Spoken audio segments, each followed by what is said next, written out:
Welcome to Preemptive Strike, the show where we look at the first hour of a JRPG to gauge the entertainment value of its opening act and gather statistical data to analyze the trends across different games. Join us as we journey through the rich history of JRPGs to see how their gameplay evolves and innovates from one game to the next. For each game, we'll examine how the first hour sets the tone for the rest of the journey, explore the ways in which the story and gameplay unfold to draw the player into the world and keep them coming back, as well as explain general tips, tricks, and trivia for a first-time player. Today, we'll discuss all of this and more on Preemptive Strike. Hello, and welcome to episode 4 of Preemptive Strike, the show where we talk about all the things you need to know before you start up a retro RPG. This week, we'll be talking about Dragon Warrior 3 for the NES. So Tyler, tell me about this game. Alright, Dragon Warrior 3, also known as Dragon Quest 3, The Seeds of Salvation and future releases. It was released for the Famicom on February 10th, 1988. The Japanese name actually translates roughly as Dragon Quest 3 and Into the Legend, ... Ooh, spooky. Yeah, it is spooky. So to put this 1988 release date in perspective, in Japan, Mario Bros. 3 was getting released, Wizardry 4, and Ultima 4.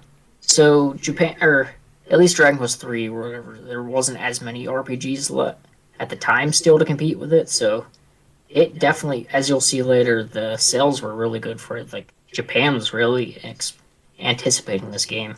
I mean, DQ3 is the game that put Dragon Quest on the map. In Japan, at least. Absolutely.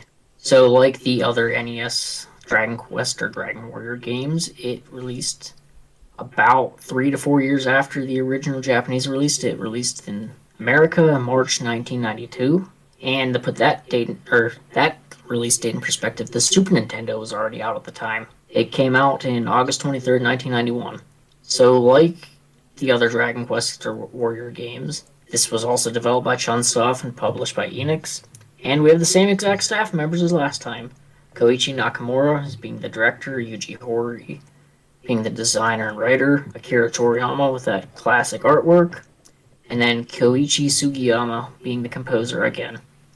So at release, it was $50, like most NES games. And if you wanted to buy a loose cartridge today to be a collector, it would cost you $98.23.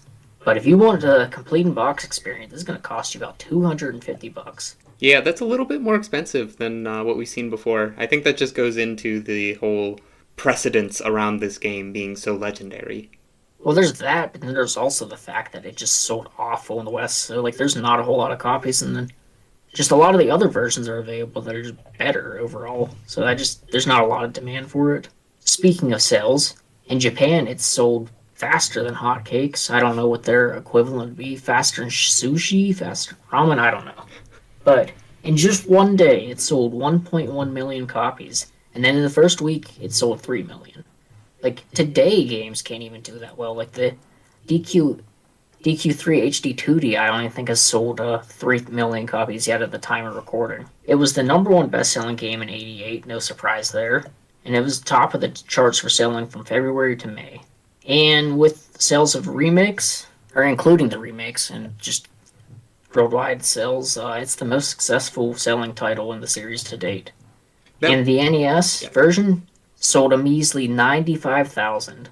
So that little tidbit about the with including the sales of remakes, it's outsold every game in the series.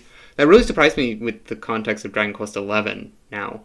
So, let me tell you a little bit about all those remakes, though. Because it came out on quite a few consoles, but I wouldn't say nearly as many as Final Fantasy or even Dragon Quest I. Dragon Quest III also came out on the Super Famicom, as well as mobile phones in Japan, and the Nintendo 3DS and PS4 shop, but only in Japan. As for worldwide releases, we have the Game Boy Color release, the Android and iOS release, as well as the very modern Switch release, not the HD2D, because a few years before that they had released the original trilogy on the Switch, but there's also the HD2D remake. So there's lots of ways to play this, and it's on a modern console. It's on multiple modern consoles, so I would just like to add to the PS4 release that's Japan only. Yeah. Once you beat Dragon Quest XI on PS4, you got like a code to download Dragon Quest III. I did not know that. Yeah, it's really cool. I mean, spoiler. Well, in Japan, it was advertised as being a part of like the Erdrick trilogy, so it's not necessarily a spoiler that Dragon Quest XI is also part of that like storyline. But that's for a discussion for years down the line. Yeah, episode 500 maybe. But if you want to play this game, you better buckle up, because even though it's a NES game, it takes quite a bit of time to beat it. So based on howlongtobeat.com, the main story is 28 hours, the main story plus extra 33 hours, and the completionist is 34 hours. That's pretty crazy for an NES game. Yeah, and future releases just add more content, so it's going to take even longer. Yeah. We're getting into the number bloat of RPGs, and we're only into the third game of the series. So I know it's sold very well in Japan, but what did Japan think of the game? Oh, you already know the answer to this. You already know the answer to this, Tyler, but I'll tell you anyway. It reviewed amazingly, of course. I mean, what would you expect for a game that sold hotter than hotcakes? So it received a 38 out of 40 from Famitsu, which is honestly kind of surprising. I thought it would get a perfect score. I wonder what they docked it for. But then it also won the Game of the Year award for Famitsu. Not a surprise, given how much it sold. And even all the way into 2006, it was voted the third most favorite game of all time in Famitsu. I'm pretty sure a different Dragon Quest game is the number one for Famitsu. Huh. You want to know which one it is? DQ5. Correct. Okay. Almost any time there's a poll in Japan for like favorite game, it's pretty much Dragon Quest V. Eventually. We'll get there. We're close. But, of course, the US release did not review favorably. Pretty much all I could find, at least on the Wikipedia article for this game, is that it was voted the 176th best game in a 2005 issue of Nintendo Power. So, it's got that going for it. It had some legacy by the year 2005, but I'd say nowadays its biggest fans are just collectors or fans of the Dragon Quest series as a whole. And the development history for this game is not too extensive. It seems like it was a pretty smooth sailing ride. They didn't have as many hiccups as they did with Dragon Quest II, where they had that last minute setback that made them delay the game into the next year. But during the development of the game, Yuji Horii reflected on the fact that it's taking longer to create video games. And he expressed that whenever it took them a whole year to make Dragon Quest III. And that kind of just blew my mind, that they thought a year was a long development time. Like, I'd be very surprised if we got a game in today's times, a sequel to a game in today's times, in only a year. For sure. I mean, just look at Dragon Quest XII. It was announced. I mean, we have anniversaries for its announcement date. And, like, we still don't, like, know anything about it, or, like, how close or how far along till we actually get it. Yeah, that's a shame. Anyway, the development history must have went pretty smoothly. That's all I can say. Yeah, so, like, we got a little bit of information on the background now, but before you start playing, you probably want to read about the manual, or know about the manual a little bit to prepare yourself. So the manual is going to teach you about, or one of the first things it tells you to do is save the game all the time. You have to go to King's, the save. It's not like future releases where you go to the church and confess to save. So, I just want to say, after playing Final Fantasy, where you save pretty much automatically every time you go to the end, it was kind of interesting to go back to having to save at a king. Honestly, I didn't even save, like, once during my playthrough, or my hour of Dragon Quest III. I didn't either, but I saved several times in Final Fantasy. Yeah, it's just a pain, honestly, to go back to the king, at least in the first town, but, like, I don't know, it's not too hard to, but, like, he is tucked back there, because you go into the town, and then you go into the castle, you go up a floor to talk to him. But as you get further throughout the game, there's several castles that you could save at, it's just not like this one. So you start with your main character, you start the game, you have the option actually to pick male or female. Very ahead of its time there, like actually getting a lot more character customization that way. And your main character, the hero, is always going to be the hero class. The hero class is definitely like a jack of all trades. It gets healing magic, it gets magic to actually do damage, it gets pretty strong physical attacks. No matter what, like the hero is going to fit well in any party composition. I'd like to lump the next two classes together. You have the fighter and the soldier. The soldier is a slower, like tankier, like heavier or higher HP. I think slightly higher, like strength attack. And then you have the fighter. It's like a martial artist, higher speed, but a little bit less HP. But like the other benefit that the fighter has over the soldier is that its critical rate is calculated differently. It's based on level. So the fighter is going to specialize in fast attacks and then critical hits as you get later into the game. So the next two groups I would say we have would be the Pilgrim and the Wizard. The Pilgrim's like a white mage, essentially. Later games called the Pilgrim Priest. It's all about healing, although there's a lot of support spells later, and I ended up using a Pilgrim in my party. My first hour, and it was probably the MVP. It just had so much utility early game, just made encounters so much more bearable. And then we have the Wizard, which instead of doing healing, it's all about like physical attacks. There are some buffs the Wizard gets too. I believe the Wizard gets like oomph, as it's called in later games, to like buff your physical attack of your party members. Yeah, I believe it's called upper. Yeah, that sounds right. In the original, yep. So we also have another physical class that's the Merchant. It's very defensive based or oriented. It has a ton of HP. But what's interesting about the Merchant is outside of battle is it could actually tell you what items do. For the time, item descriptions really weren't a thing for RPGs. So like, having a class that actually tell you that, like, pretty cool, unless you had like a guidebook or like the manual with you to see exactly what these items and weapons did. It could definitely be helpful, especially in the days without the internet where you could just look up things. And then I think the most interesting class that we have is the Goof Off, or known as Jester in later games. It's meant to be a joke, essentially. Like, it has high luck, its stats suck all around everywhere, defense, attack. And then whenever you do command it to attack or defend, sometimes it doesn't even listen to you, it just does its own thing.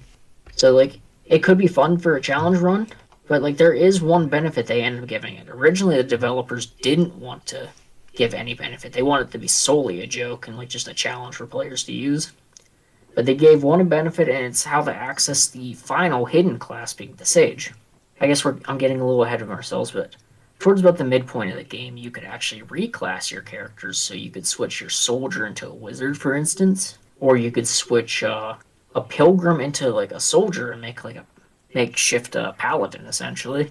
But anyway, you could turn any class into the Sage class, but you need a hidden item that's found in a dungeon north of the area that you can reclass.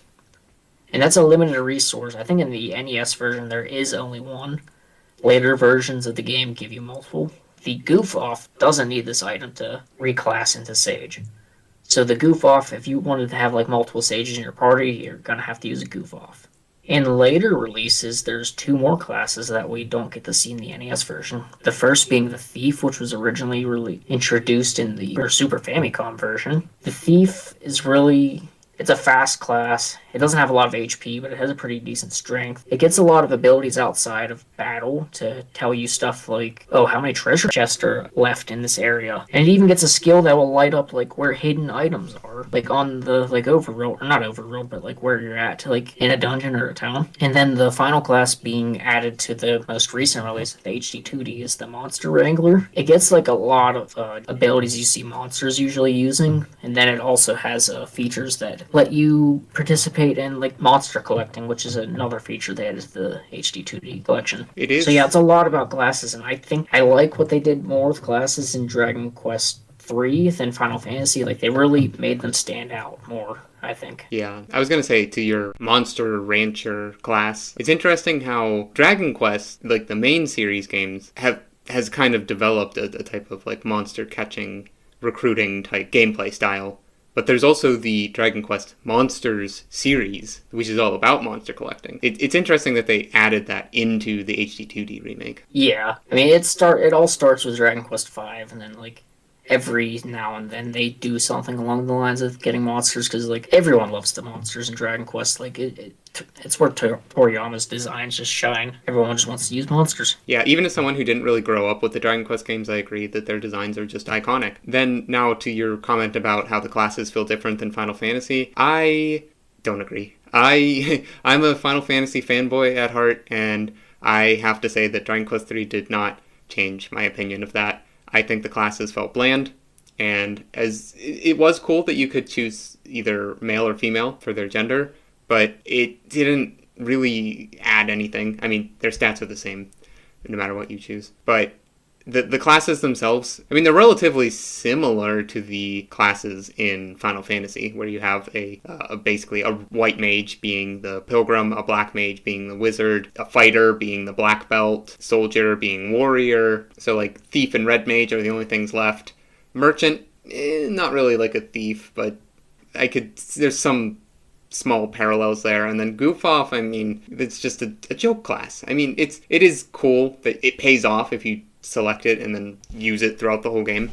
But that's another thing about this game is you can change your party, right? Yeah, I think that's probably the biggest thing. That's what I like more about Dragon Quest III as opposed to like Final Fantasy 1, because like all you get is the class upgrades, which are just the same exact class still with Final Fantasy 1. Like there's so many options of like just making what you want to make like hybrid classes. It's really fun to experiment with that way. Yeah, if only we made it that far. But I also appreciate too where like they were ahead of their time with trying to figure out like ways to get like the classes to do something outside of battle, like with the merchant having like its own ability. Like I wish they did do more with it though, but of course can't expect too much from an NES game. That sort of reminds me of Final Fantasy V. I know we're skipping ahead to SNES games already, but Final Fantasy V, like, for example, the Thief class in Final Fantasy V allowed you to see hidden passages, and it also allowed you to use, like, the run command. So I think that's whenever we really start to see this idea of outside of battle abilities coming into play. For sure. So yeah, that was a very long discussion on classes, but it's in the manual.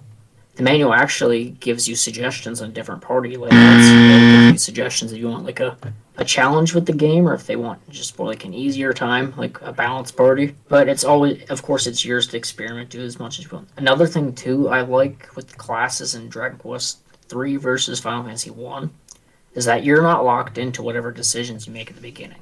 Like at any point in the game, if you want to get rid of one of your party members, do it. You could switch them out for a different character entirely. So like for Final Fantasy 1, however, if you made your party and like you hated the party layout, like you're stuck with it unless you want to reset your game completely. See, another thing in the manual that's like pretty interesting, I'd say, for especially at the time, is there's day and night cycle with Dragon Quest 3. You don't see that in too many RPGs in general. Like other than like Pokemon or Xenoblade, I'm like drawing blanks for like other games that like have day and night cycles, like even to this day. The Legend of Zelda series comes to mind. I know that's not an RPG, but those games typically have a day and night cycle. Sure, but like, it's not as common as you think it would be. No, it's more in like simulation type games, right? Mm-hmm. So like, you know, your whatever. I don't play simulation type games. I just know it exists. Right. But yeah, so with the day-night cycles, the manual shows you is the towns will be different. Usually shops are closed during night, but sometimes in certain towns, shops will only be open at night. It just depends where you're at. But another thing too is in the overworld, different enemies spawn during night, as well as different enemy formations, or as well as you're more likely to get into encounters at night. So, could be fun or convenient if you want to grind more. Yeah, but to grind at night. But the day and night cycle only lasts for 120 steps. 120 steps.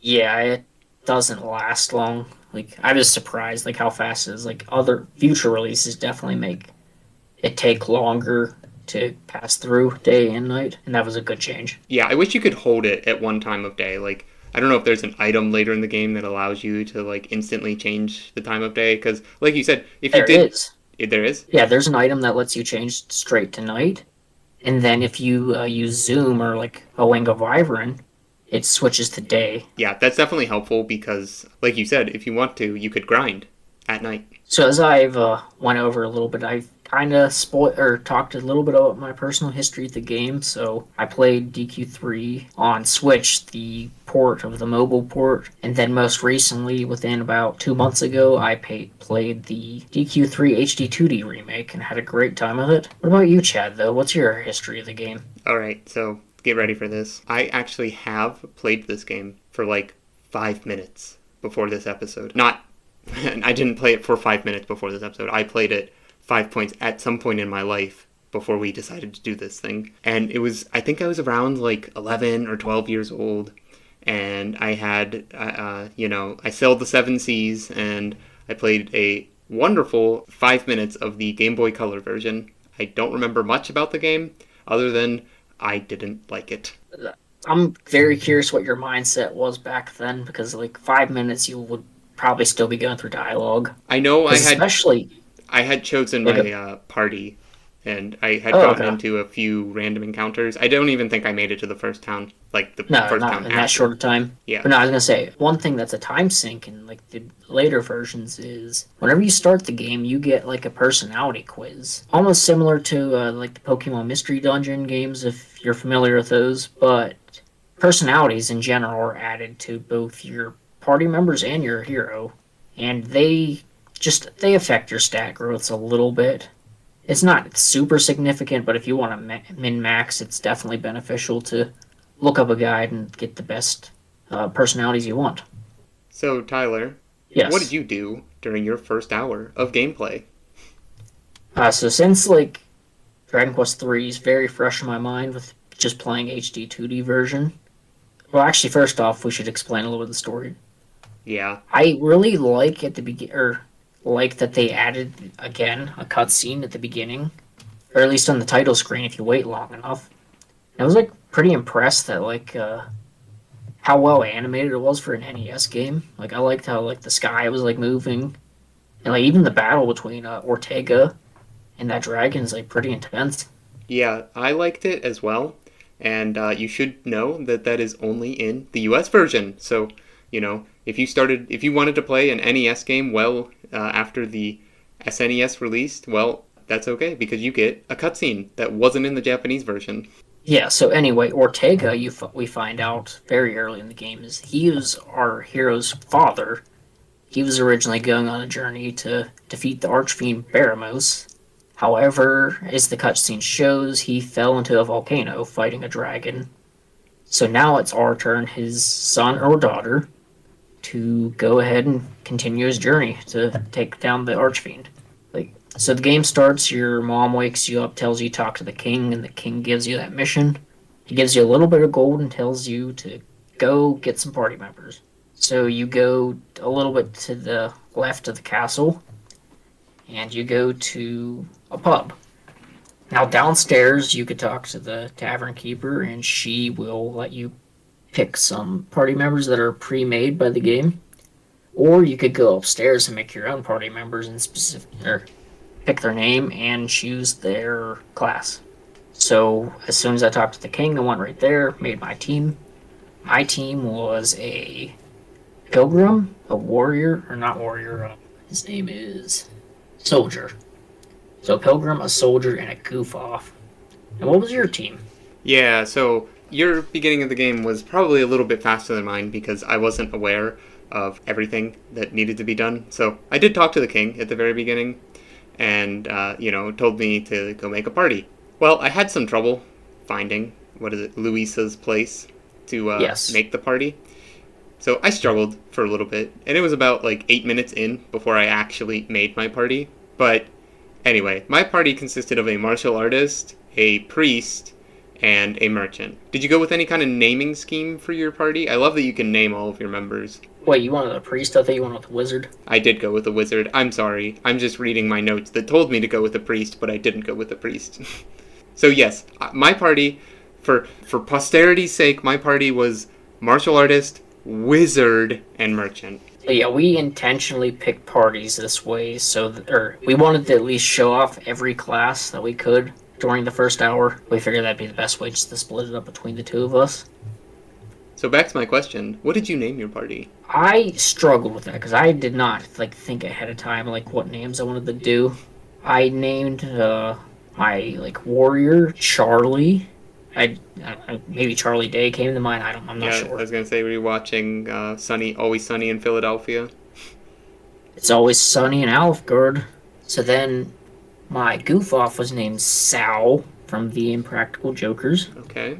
And then my pilgrim or priest, I'd named her Millie from the Dragon Quest 6 character Millie. Because I don't know, I was just struggling for names that just came to mind.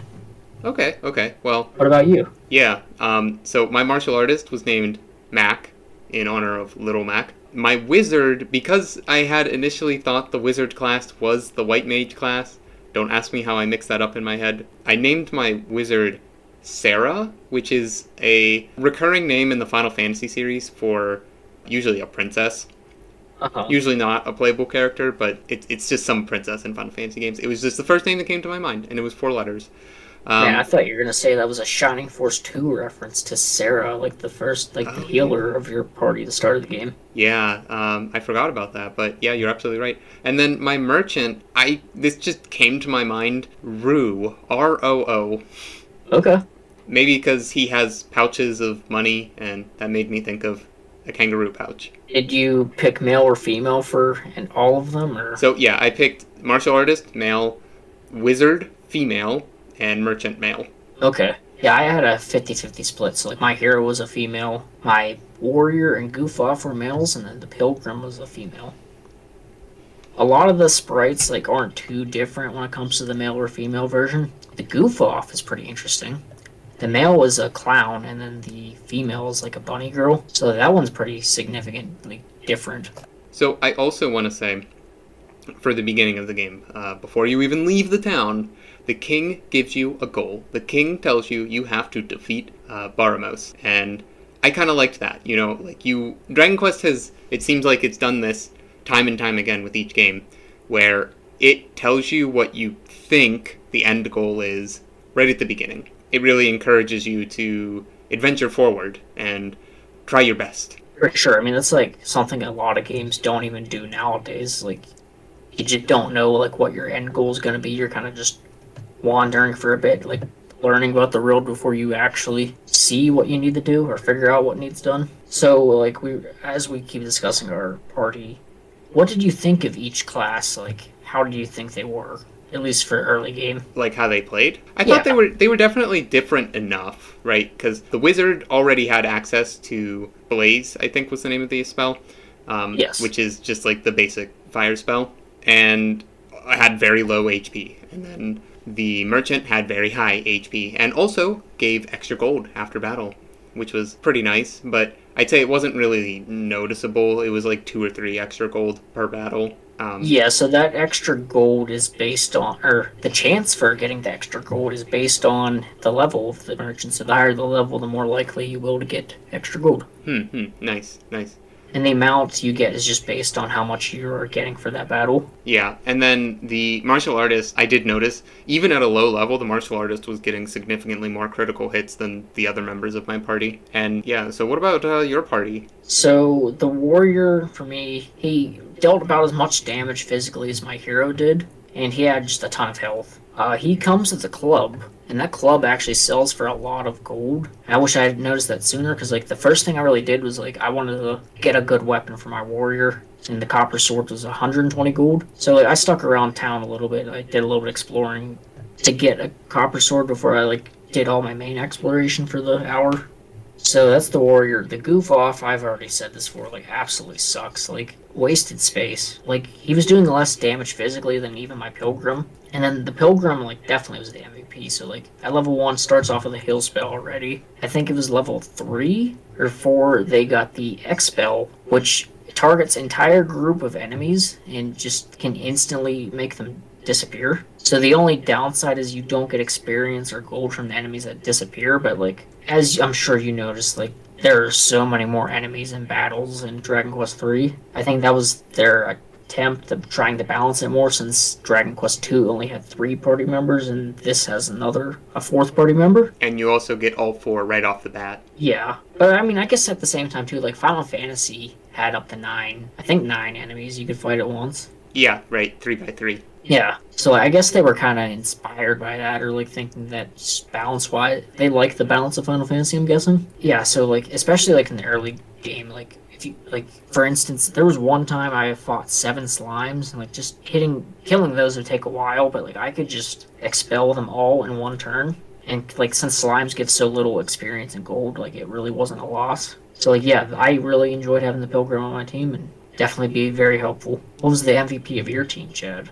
I'd say the MVP of my team was my hero, but other than the hero, I'd say Mac, the martial artist. Now, it's kind of interesting you brought up that point about the copper sword and having to buy that for the soldier class, because in the Japanese version, the classes didn't start with any weapons at all. you had to buy weapons for them. So Yeah, that's how it is in future releases. oh, okay. That's interesting. Yeah, they really focused on making the North American version easier, which, frankly, at this point in time, whenever it released, I think that's kind of a disservice to the North American audience, because by the time it released, we already had the SNES out, and there were certainly a number of Western RPGs made that could be played at this time. And they even went as far as to give more experience in gold. 25% more experience in gold dropped in battles, only in the North American version. I think they were just trying to make the game sell more, since it was so late into the NES lifespan. Just while on the topic of future releases changing things, so like they balanced it more with they kept the amount of enemies the same, but they changed how certain weapons functioned that help you deal with like these larger groups of enemies. So like for instance, if you had a whip item, it would attack an entire group of enemies, versus if you have a boomerang, it will attack just every enemy on the screen. I have to say, in the NES version, it was quite limited with the weapons. I didn't even buy a new weapon. I felt like I wasn't making enough gold, which is ironic since I had the merchant in my party, but I just never felt like I had enough gold. Interesting. You could have did the speedrun strat of just taking some of the random like party members that the game pre-made and just sell off their equipment. I didn't do that, but like That makes sense. it is interesting. Or like I think that's the reason why in future releases they got rid of this change in the NES version. Okay. Because like especially like I said that I think the club that the warrior came with was sold for like 32 gold. Wow. Okay. Yeah, I'll have to think about that the next time I want to play a game that I'm not too fond of. So, as you adventured out of Alahan, as it's called in the game, at least in the NES version. It's known as Alihan in all versions. Okay. But as you travel out there, it seems like the game was funneling you, at least with the terrain, and trying to avoid those forested tiles. I've learned since the first game and second game to avoid the forested tiles if possible. It seems like it was funneling you towards the northwest, which is where your first town is, Reeve. Yes, that's where I first went actually to Reeve. Yes, I went there as well. Although like my second battle, the enemies were pretty tough. It was like 2 ant guzzlers. I think a slime. So like right away I had 2 party members die and had to revive them at Reeve. Yeah, but Reeve is a first town. It is definitely a first town where you have NPCs telling you things, and there's one NPC that tells you have to go south. And I believe I did talk to that NPC my first time there, and I didn't listen to him. And after Reeve, I ended up traveling east. That's where I spent a majority of the rest of the game, is traveling east, trying to figure out what's out there. But we'll get there. We'll get there. So, did you do anything special in Reeve? No, I literally just revived my party members and then just said, screw this, I'm going to get a level or something before I start going to the tower to the south. So, whenever you were in Reeve, did you notice how much the game flickers whenever you have 5 characters standing all in a row?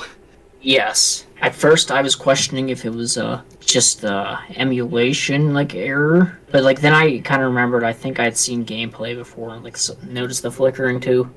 Yeah, my guess is it's just too much for the NES to handle with all those sprites moving at once. Yeah, because I remember in the in Dragon Warrior 2, the reason you had 3 party members is because the NES could only handle 4 NPCs standing in a row. I guess by the time Dragon Warrior 3 came out, the hardware had upgraded a little bit, but it seems like it wasn't quite at that level yet where we could smoothly have 5 characters standing in a row. Yeah, so after Reeves, you headed east, I headed south. Well, I guess southwest, because, west of Alihan, there's a cave you could see across the shore from the tower. And I went into that cave.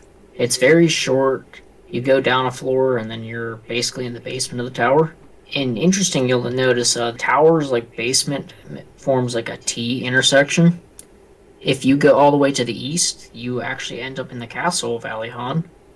And if you head all the way north, you find a more secret entrance that you could have went to get to the tower, which is a forest slightly southeast of Reeve. So I don't know, I feel like they really are pushing you towards the tower, giving you all these different options to get there. I guess another thing that's pretty interesting too about the tower is on the first floor there's an inn. So you could actually heal up. Like, they're really holding your hand, like, early game, or at least in the first dungeon. Yeah, I didn't get that. By the time I had made it to that cave, I had only like about 9 minutes left of gameplay before my first hour was up, and I didn't really get to explore it or get to see all that much. But I will say I spent a majority of my time traveling. Whenever I was traveling east of Reeve, I spent a lot of time grinding. I have to say, this was probably the most grind-heavy game I've played. Only, I think that was limited by the fact that I didn't know where I was going, like, at all. But I felt like I could barely get through 3 battles, maybe, without healing. Interesting. Well, I feel like that comes down to the party composition. Like, I didn't have that issue since, like, I had a healer in my party. Yeah, the hero doesn't learn a healing spell until level 5. Not true, actually. Mine didn't. Depending on your intelligence stat, you have, like, a chance of learning a spell at a certain level. So my hero, for instance, learned to heal at level 4. Oh, okay.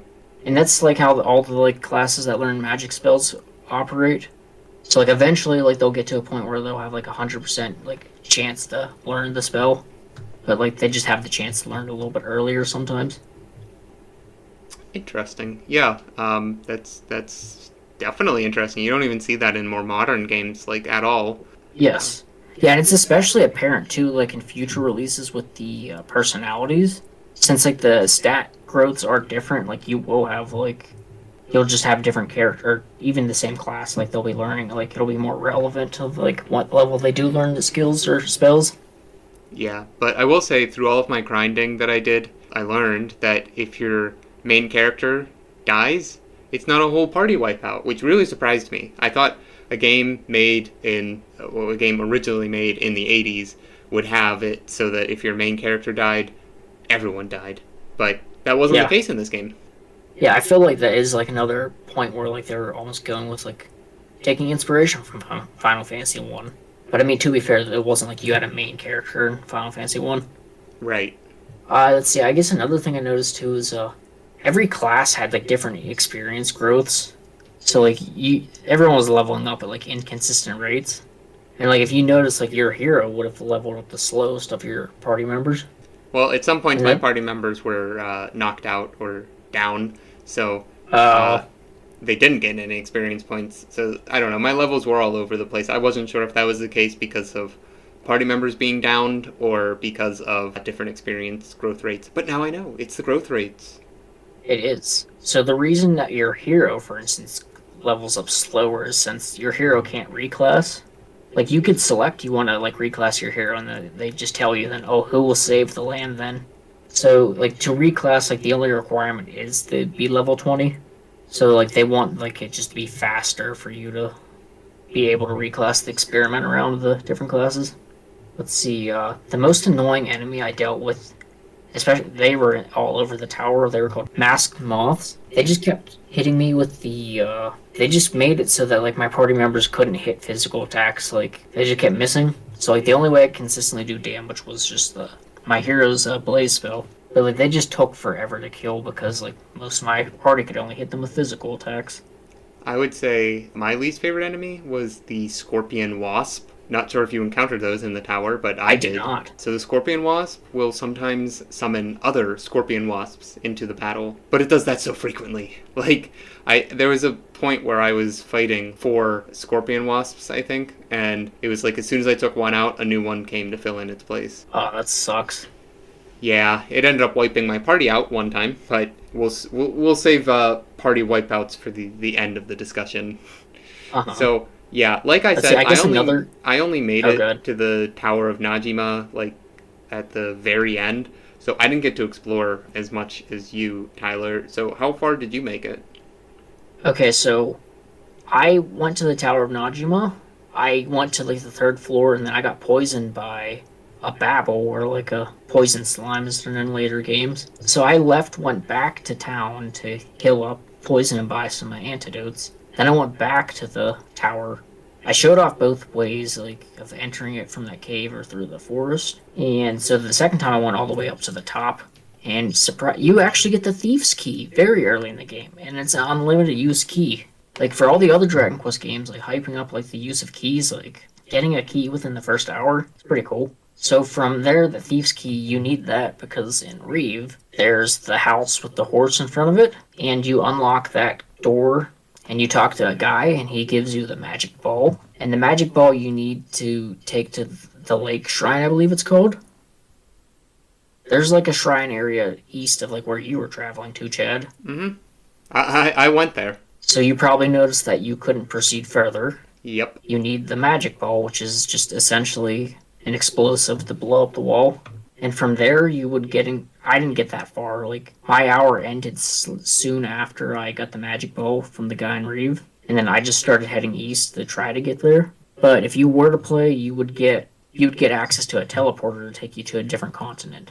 It's interesting that they put a teleporter so early in the game. Yeah, it's like the first, or like the Alihan area is just essentially a tutorial area. Like, I'd say, like, comparing to Final Fantasy 1, it's equivalent to, like, going across the bridge. Just no boss beforehand. That's one thing in general that's, like, Dragon Quest 3, like, kind of sucks about, is that there's not that many bosses. But they did rectify this finally in the HD 2D remake and gave a ton more bosses throughout the game.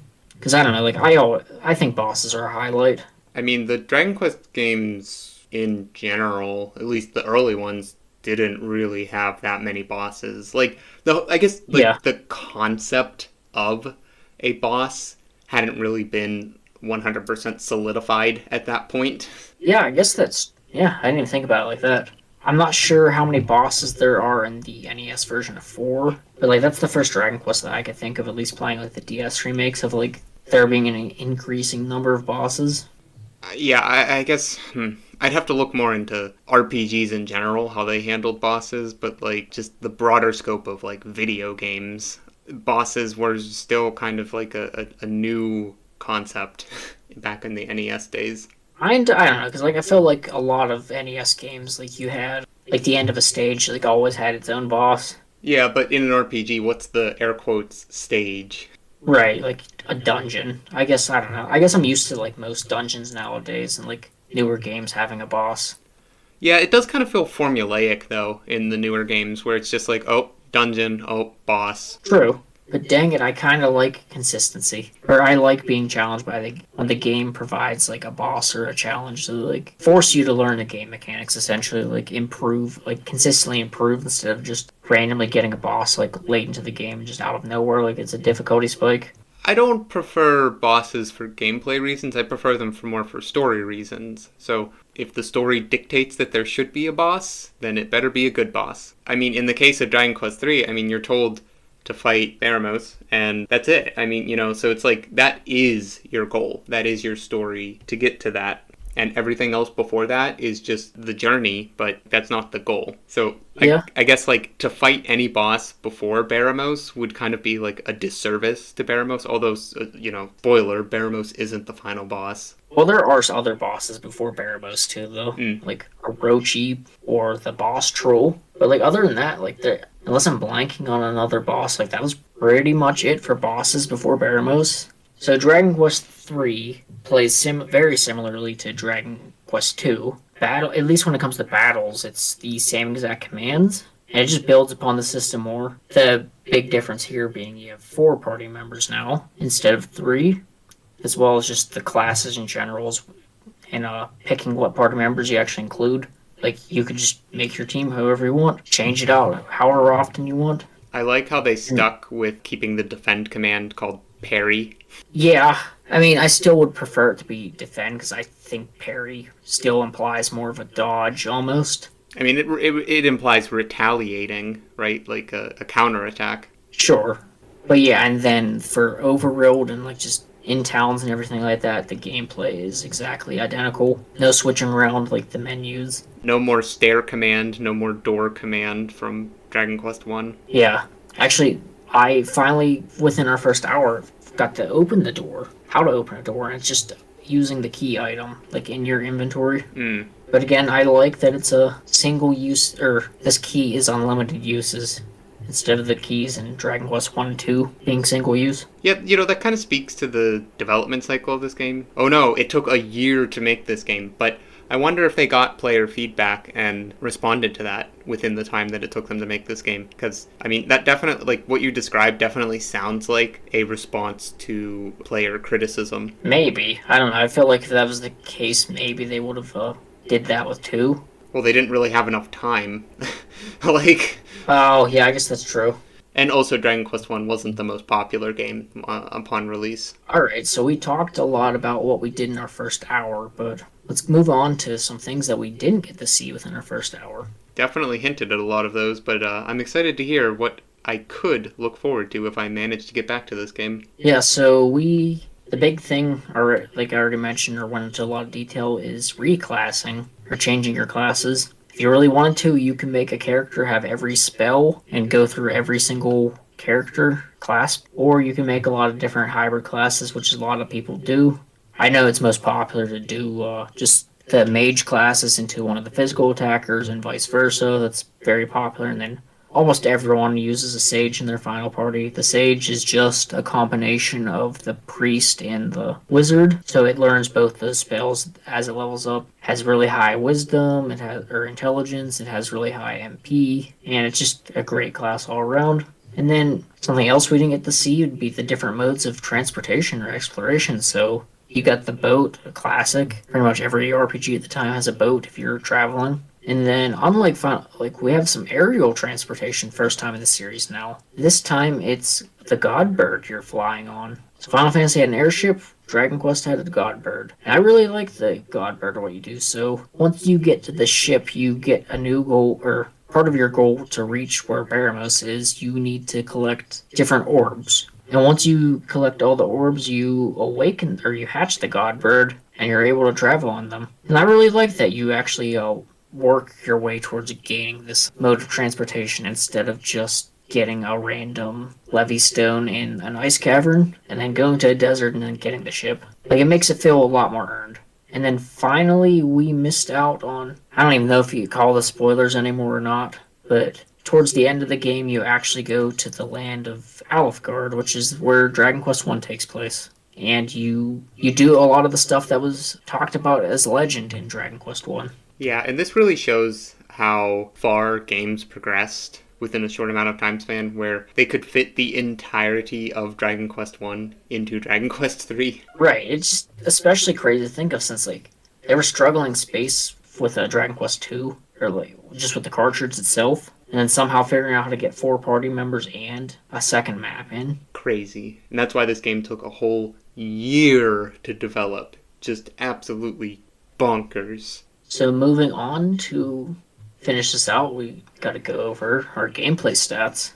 Yeah. So how many towns did you visit? Well, only 2. And that was Alahan and Reeve.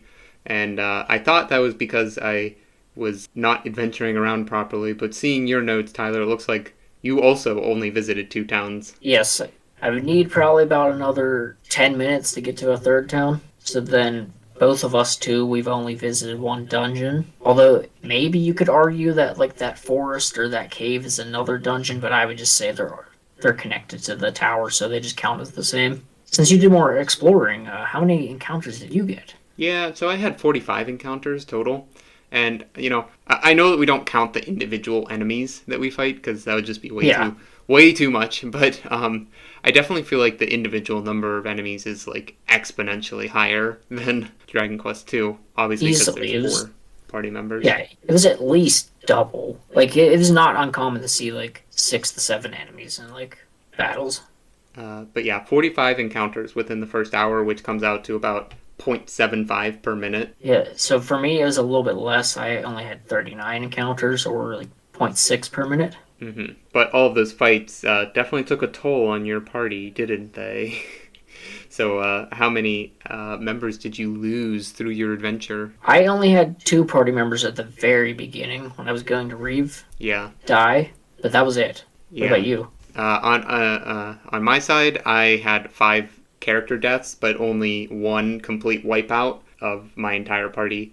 It didn't really set me back that far. I mean, typical Dragon Quest, you lose half your gold, and you get sent back to your last save. But you don't lose any levels or anything like that. So with this longer game, with the beginning of the game being setting up your party and whatnot, it definitely took a longer amount of time to get to that first encounter. For me, it was 11 minutes and 16 seconds into the game before I got into my first encounter. Yeah, for me it was 7 minutes 10 seconds, but I feel like part of that is I was just struggling to figure out names for my characters. Like I could have got there a lot faster. Mm-hmm. Yeah. Character customization definitely is a huge time sink. And so like it took you 11 minutes to roughly to get to your first encounter, but how long did it take you to get to your first level up? Well, in typical Dragon Quest fashion, the encounter rates feel kind of sporadic. So sometimes you get, or not sporadic, but they feel inconsistent, where sometimes you get bombarded with enemies, sometimes you get like no enemies. And it only took me about a minute to level up after my first encounter. It was 12 minutes and 33 seconds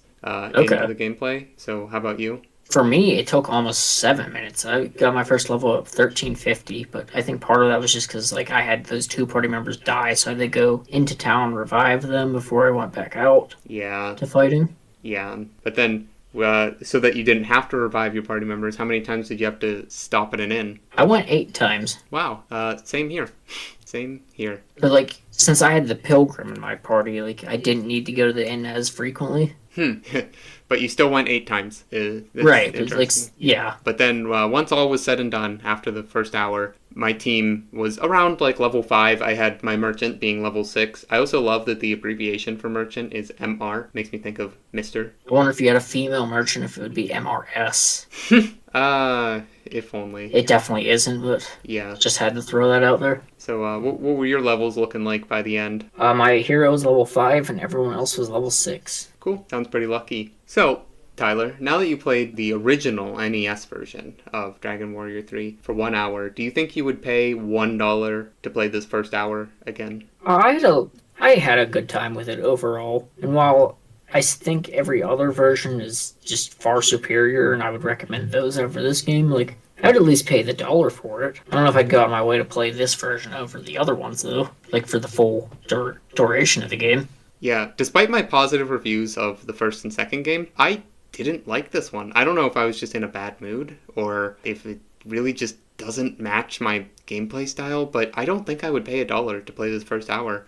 It didn't really give me much excitement, and it didn't give me very much to look forward to other than, oh, there's a key I need to get, and there's a fight with this guy named Baramos. I guess the cutscene at the very beginning was very cool. That would probably give me a little bit more motivation, but I just didn't feel that strongly about this game. I would not pay $1 for this hour. How do you think if you went, instead of like getting lost for the first bit, you think that would change? Yeah, I think that definitely would change it. If I knew where I was going, then I would probably have a lot more fun. So you'd probably enjoy the HD 2D remake where they have map markers. Oh. Tell you exactly where to go. Map markers are a conversation for another day. For sure. Do I have some choice opinions about those? But anyway, with that out of the way, see you guys next week.